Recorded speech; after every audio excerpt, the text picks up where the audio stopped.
Welcome back, ladies and gentlemen, boys and girls, to another exciting episode of the Outhouse, where all of our opinions are piles of shit.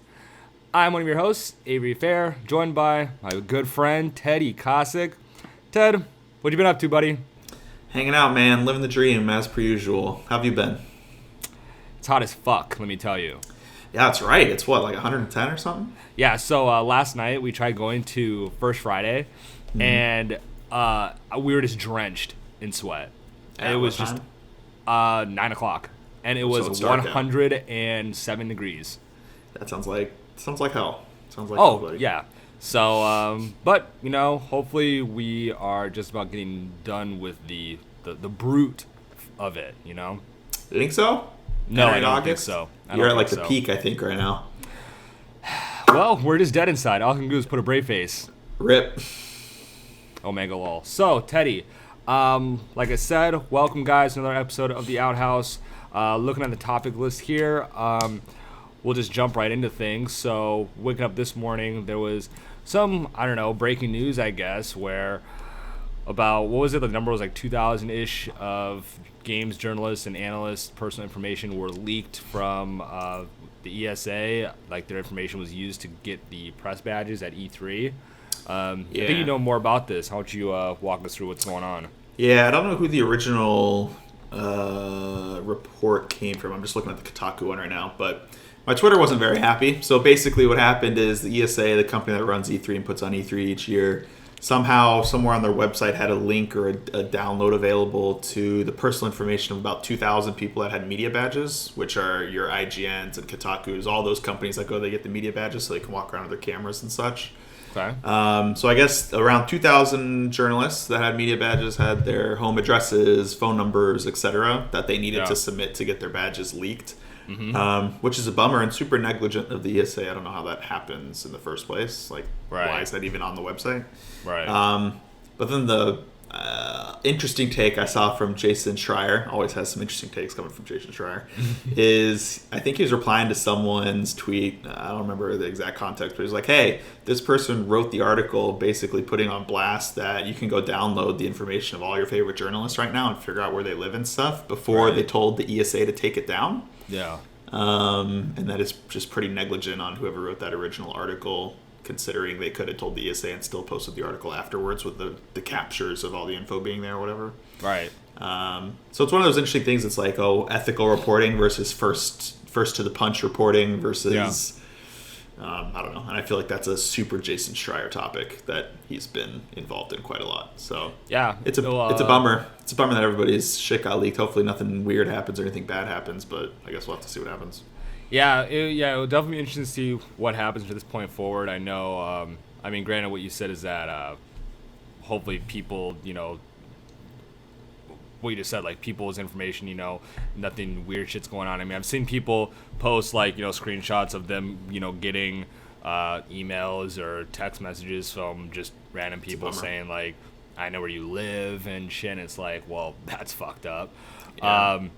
Now, I want to ask you, because I did see people kind of say, they think this is going to maybe be the end of E3 or things of that nature. I mean, what do you think about that, of those, like, the consequences or the repercussions now with the event?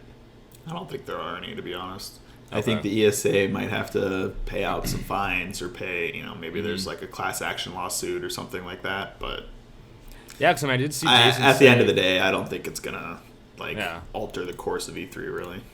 Yeah, because I did see Jason and someone else tell people like, if your information was leaked, then you're probably eligible to file a lawsuit against them and everything. True. So just gonna be crazy. It's gonna be something that we're gonna keep monitoring and seeing how it shapes up.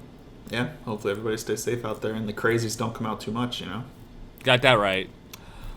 Well, moving forward, something crazy also happened on, Wednesday, I think? When Thursday? Thursday. Yeah. So Tyler Ninja Blevins, the big Fortnite streamer, he announced that he will be exclusively moving over to Mixer, the it's Microsoft's, right? Microsoft Google's streaming platform. streaming platform instead of streaming on Twitch. So that was a pretty big bombshell to happen. I think it's a interesting move by him. I mean, I think he can't really go wrong with it because he probably got a shitload of money to stream with them now. And so not only is he, set off of that, but what was it? Just he tweeted yesterday at 3:15 that he's already hit over 500,000 subscribers. Granted, most of those subscribers are all free for the first month. Yeah. Again, I mean, it's already 500,000, and he's been streaming out there for how long was it? I don't know, like 8 hours yesterday or something. Yeah, and so he's already at 500,000. And so either his presence on Mixer is going to, propel them up to, they'll probably never reach Twitch levels. But, I mean, signing him has already done the job of putting the name Mixer out there for other people who didn't know what it was. I know a lot of our friends, had no idea what Mixer was. And then, so after he signed, like, just his name recognition is bringing that brand out to the forefront. And so he's going to be looked at as this guy who has pretty much, would you say that he made Twitch into what it is now? I mean, I know he was a big part of it with, the whole Drake stuff, but just his popularity, I think, in the gaming scene is going to give them the much needed publicity. And if it doesn't work out, then he just goes back to Twitch and he makes a shitload of money over there too. So yeah. I mean, I'm sure he helped Twitch for sure, obviously, bringing all those viewers to the platform. But to be honest, Twitch would be fine without him anyways. But it is interesting because I think there's only a handful of people that can make a change like this and be successful at it. Yeah. Ninja being one just because he's so popular. Maybe Shroud being another because he's so popular. Yeah. But it's like that super, super, super top 1% of streamers that could probably leave Twitch and be okay. Yeah. Even going to like YouTube streaming would be an easier change, I think, for a lot of people to accept than going to Mixer, which, like you mentioned, like some of our friends have never even heard of.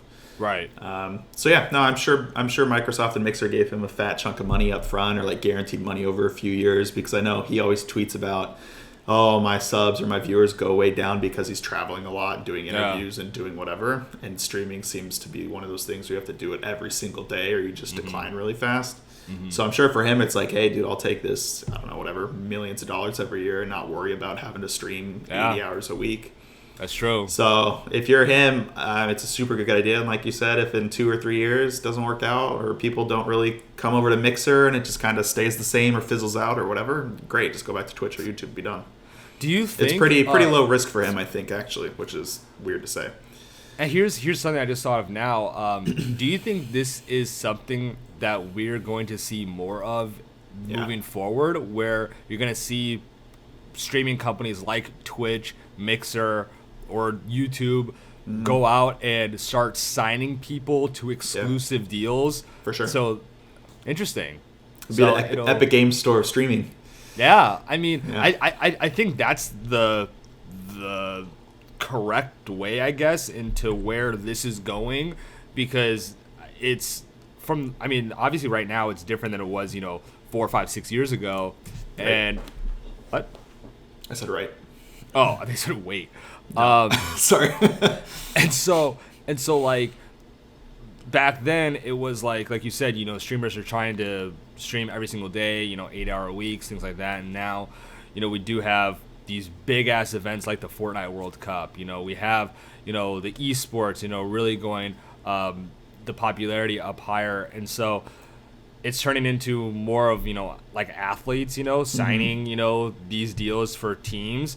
It's going to be, signing, and obviously people already sign with, competitive teams like, FaZe and 100 Thieves. And so I'm not surprised it's going to start turning into people signing exclusive deals with streaming properties.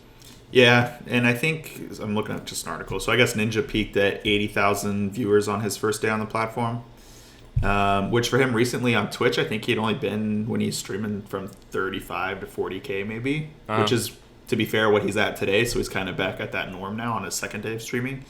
I'm super curious to see what his numbers look like though in like March. I don't know. Give it 6 months and see how many people are still going back to Mixer instead of Twitch day after day to watch him. I bet you it'll be smaller than the number he would pull on Twitch, but if he's getting that guaranteed money, baby, who cares? That's true. And yeah, so interesting. Yeah. Times, they are changing. They are. So, moving forward, something else that's changing is Fortnite. Hey, look at that segue. Season 10, or Season X, 10X. Like the iPhone X10 debacle? So, the newest season of Fortnite released just last week and comes with a lot of changes. If you're a big Fortnite OG person like us, we know that we're happy to see that Dusty Depot's back in the factories. Ayo. Oh, yeah. So the map it's kind of a mix of old and new. But I think the biggest thing that people are up in arms about is the big-ass mecha that's now on the map, known as the Brute. So it's essentially just, like I said, a giant, like, transformer-ish robot that just absolutely, I think, destroys people in a second. And it's severely overpowered, but what do you expect when it comes to Fortnite? Where it's the sword, where it was, just the airplanes. It's like they take 2 steps forward and then a giant step back. It's like the game's so perfect, and then the one thing fucks it all up. Yeah. They're definitely not afraid to make a lot of big changes, are they? No. And versus other games that are super scared to make changes, and it gets a little stale. So which is true. I mean, it's just like, and I get it, but it just sucks when you want to play the game and you're gonna have fun, but then you just what's the point? It makes it not fun. It's a bit too much. So I don't know. I mean, we were talking about this earlier that we'll probably hop back in, see how it is a little bit. We haven't played Fortnite in a hot minute. We've been playing Apex for a little bit. That's been pretty fun. Yeah. So it's just, the summer is just so dead. I mean, not a whole lot out there. I did get Apex has been a good fill in the void though, pretty well. More than I thought it would, if I'm being honest. Yeah, it has been. So I'll take that. Yeah. Oh, and then another thing that happened. So I logged into my Fortnite to update it, and I was hacked by Russians. So lol. What was the name? What did they change your name to? Luka, LOUKA_. And how many Russian friends did you have? Roughly 10 or so. I mean, I don't know if. Let's see. I don't know if you can see the photo. Did they mess with any of your? I don't know if you see this very well. Probably not. But not super it's just like all these random. Yeah. And so, luckily, all my payment history was good. There was no charges or things like that. Yeah. I mean, Epic was able to get my account back to me within, a few hours. Yeah. My name is back, so that was pretty cool. But yeah, fuck you. So if you're big fans of the Outhouse, yeah. But no, yeah. So other than that, I mean, I'm playing Marvel Ultimate Alliance 3. That's been pretty fun. I don't know how far I'm in that game. I'm on the Inhumans level, so I think it's about halfway, maybe. Is it level based? I really haven't. Yeah. I don't know anything about it. Oh, okay, so you just play through a campaign with your squad basically, and you swap in and out people between each levels if you want. Yeah, like throughout the levels, there's these platforms that have the shield symbol, and that's where you can get on there and then change them out and shit like that. But again, it's tough because if you stick with for example, around the 3rd level or so, whenever you get Miss Marvel on your squad, then I pretty much had my 4 of Iron Man, Captain Marvel, Miss Marvel, and Thor, and I've been rolling with those 4, and so now it's kind of I can't go back and add Captain America because he's level 6 and these guys are already level 30. Right. So you're that's why stuck with the same squad a little bit. Yeah, so that's why whenever you get it for Black Friday or something, then if I can play with you with your campaign, and then I'll just use characters that I didn't use before to level those guys up. So I can just do that. I see. And then what else? Saw Once Upon a Time in Hollywood. Nice. That was pretty good. That was real good. Yeah, it was. We were actually on a quick Tarantino binge. Watched that. Watched Reservoir Dogs, and watched Jackie Brown. So I've been just cranking through them. The only ones left I have to watch is Django Unchained. You watched Django Unchained before? No, I have not. It's a good movie. It's intense. It's a good movie, though. What's the other one? Oh, like Death Proof, I think it's called. Oh, I haven't seen that. Yeah, I think those are the only two left. So I saw the other one. So make it through that. Then oh, that's about You it. saw Lion King. How's that? Oh, I did see Lion You King. just basically been good. seeing movies. We were talking about it before the show. It's like, there's not that much news. But you've seen enough movies. Yeah. You keep this going for a long time. That's right. I did see Lion King and thought that was pretty good. I mean, that was the one Disney live action that's almost a shot by shot. Recreation. Yeah, thank you. Of the animated movie, and so it was pretty good though. I think my biggest thing that I was worried about was Scar, because I'm a big fan of Jeremy Irons when he did it, but I thought he was really good, and that was a good movie. You're gonna see Hobbs and Shaw today, and I think I am Let's too. go. Pretty excited Let's about go. Yep. Toretto. And actually. yep. Seen Well, the movie? He's don't probably think not in the so. movie. Lol.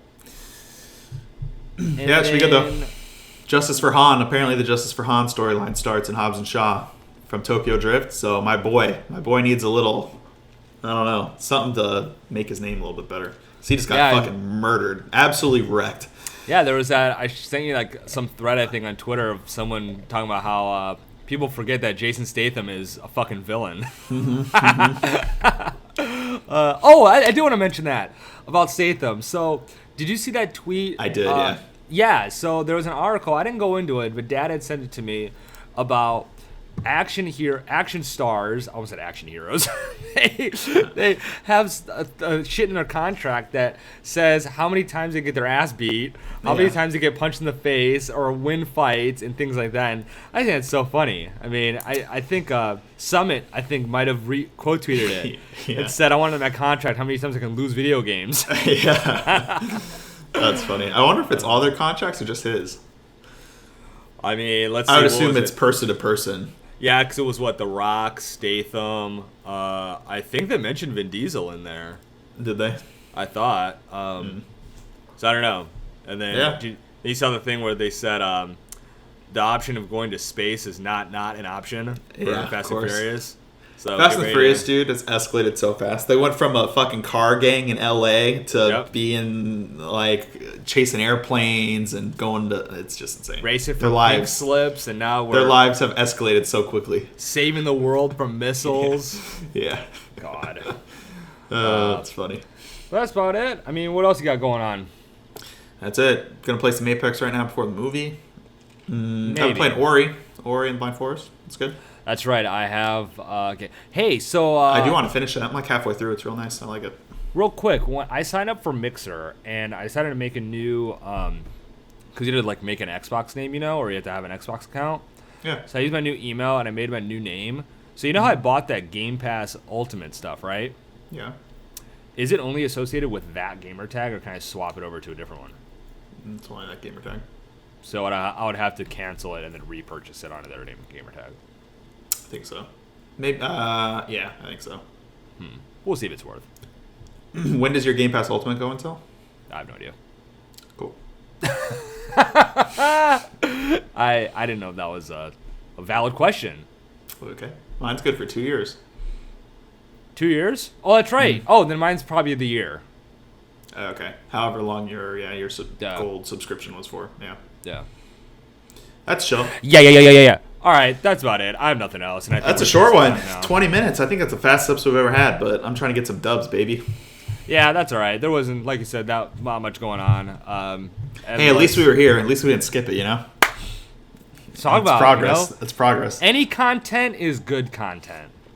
Okay. Well, something like that. But yeah, that'll just about do it with us here. So Ted, let's see. You got any travel plans coming up, real quick? Yeah, I'm going to Hawaii in 2 weekends. And then I'm going. Whoa, hold on. Not 3 weekends. I'm going the weekend before the draft. Fantasy football draft is August 24th. I'm going the weekend before. Then the weekend after that, I'm going to Mexico City. Then the weekend after that, I'm going to LA. Then the weekend after that, I'm going to Phoenix. And it's your birthday. Great. Well, Perfect. See you never. I don't know when we're gonna record again, but we'll figure it out. We'll do a live in-person one. Yeah, I can We'll just do FaceTime it. you. We'll do it. Okay. All right. I'm down. Well, when you're in Phoenix, we'll do that, I'm and down. then we'll figure things out. I'm about it. We'll make it happen. But all right, don't want to waste everyone's more time on a Saturday or whatever day it is. So this has been another episode of the Outhouse. Catch us over on Twitter at coffeeblack_910 at the Teddy Cossack. We don't really stream, so I don't know. Nope. We should remove those. We're gonna try and get it. We'll try and get back into it. Okay. Website coffeescorner.com. Other than that, Ted, see you next time, buddy. Later. How did I get here?